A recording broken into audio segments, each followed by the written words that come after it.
Hi there, this is Jen from Spokane Public Library again. And as we wrapped up the growing season, we return to our partner, Tim from WSU Spokane County Master Gardener Program in this series of Ask a Plant Doctor. And we asked him this question: what is the most frequently asked question in the garden this time of the year? Well, one of the questions we get more than anything else at the plant clinic this time of year is, what do I do with all my leaves? This time of year, the leaves are going to start coming off the trees, and is there something I can do with them besides just putting them in the garbage and wasting them? And absolutely, the question is yes. You can use your leaves now to build your soil for next year's garden. So what we tell people to do is take those leaves, and you can take just about any leaves. I've got some here that have already come off the tree. The idea here is the smaller the particle, the better. So I'm gonna crush these up. You want small particles, those break down more quickly. I'm gonna mix that brown material with some green material. And you can see this is lawn clippings, fresh. We just mowed our lawn today. So we've got some green material. We're going to mix that with our brown material. We're going to put about twice as much brown or carbon in our compost pile as green or nitrogen. Now there are all sorts of sources of carbon and nitrogen. Leaves make great brown or carbon. Leaf clippings make great green. But if I'm in my garden and I see, like we have here, some leaves that have disease on them, this is powdery mildew on some squash, I don't want to put the disease in the compost pile because it might live over the winter. So I'm going to keep these, even though they might be good green material, I'm going to keep these out. I'm also going to keep out any weeds because although it doesn't look like it, this weed has already started setting seed. The last thing I need is more weed seed in my garden. So I'm going to keep all of my weeds out of my compost pile. I'm going to pick things like lawn clippings, and untreated or lawn clippings that have not been treated with herbicide is much better. I'm going to use things like leaves for my brown.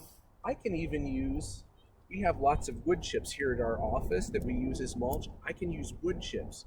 Now wood chips take a lot longer to break down than leaves do, but we can still put them in the compost pile, and if they don't break down completely this winter, they're there for next winter. We'll just filter them out. Other things we can put in the compost pile are things like coffee grounds or kitchen scraps. If you're preparing dinner and you cut the ends off your carrots, or you peel your carrots, put those peelings in the compost pile, and that'll be great green or nitrogen material for your compost.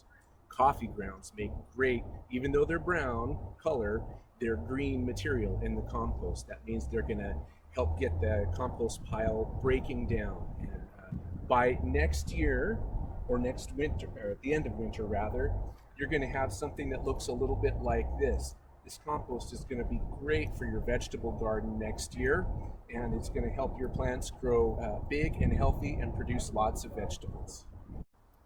So another question that we get in the fall at the Master Gardener Plant Clinic is, how do we get some of our shrubs and our especially fruit like raspberries, how do we get that ready for the winter?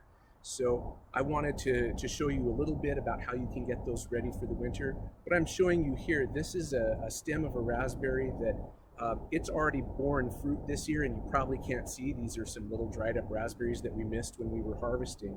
But on this type of raspberry, it's borne fruit, and now what we're going to do is we're cutting this one all the way back because it's done. We're going to let some new growth come, and it'll bear fruit next year.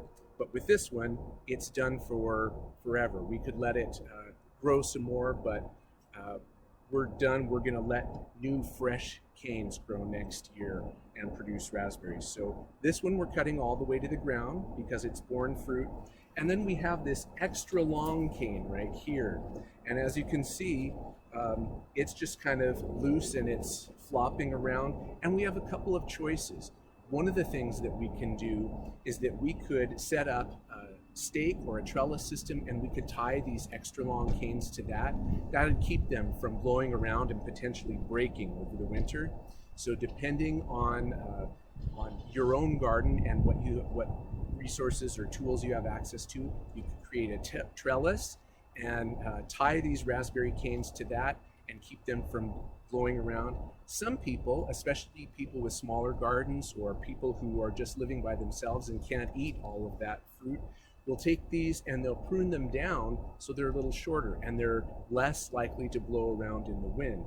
The same applies to some rose bushes. If those rose canes are really tall, especially if they're 5 or 6 feet tall and they're just going to blow around in the wind all winter, you're looking at ones that are probably going to break. So if you shorten them just a little bit, then you're going to reduce the chance that it's going to break over the winter, and you're still going to have enough left that you're going to have raspberries or roses, whatever you're growing, for next year. So I'm going to prune this one back, and it might look a little harsh, I'm going to prune this one back almost halfway, between a third and halfway.